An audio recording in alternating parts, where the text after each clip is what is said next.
નમસ્કાર મિત્રો, સરકારે તાજેતરમાં એવિએશન સેક્ટરમાં સ્પર્ધા વધારવા માટે નવી 3 એરલાઇન્સને મંજૂરી આપી। મિત્રો, આજના આ વિડીયોમાં આપણે તેના વિશે વિગતે માહિતી મેળવશું। આજે 3 નવી એરલાઇન્સને મંજૂરી આપવામાં આવી, એમાંની એક છે શંખ એરલાઇન્સ, અલ હિન્દ એરલાઇન્સ અને ફ્લાય એક્સપ્રેસ।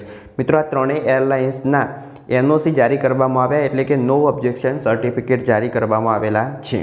આ નિર્ણય મિત્રો એવા સમયમાં લેવામાં આવ્યો કે તાજેતરમાં જ આપણે જાણીએ છીએ કે ભારતની જો સૌથી મોટી ફ્લાઇટ કંપની હોય તો એ છે ઇન્ડિગો। ઇન્ડિગોના હજારો પ્લેન તાજેતરમાં જ રદ કરવામાં આવેલા હતા, જેના કારણે ઘણા જે લાખો મુસાફરો હોય એ રખડી પડ્યા હતા।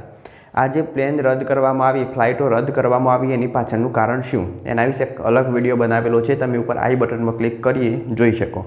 જો થોડી ઘણી માહિતી આ વિડીયોની અંદર મેળવીએ તો મિત્રો, થોડા સમય પહેલાં સરકાર દ્વારા એક નિયમ બનાવવામાં આવેલો હતો। નવા નિયમની કારણે પાયલોટને જે રેસ્ટ આપવાનો હોય એ રેસ્ટના સમયગાળામાં વધારો કરવામાં આવ્યો।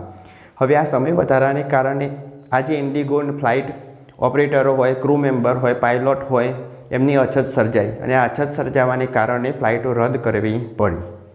હવે મોટેભાગે ઇન્ડિગો કંપની ઉપર નિર્ભર હતા લોકો, એટલે નિર્ભર હોવાને કારણે લાખો મુસાફરો રખડી પડ્યા।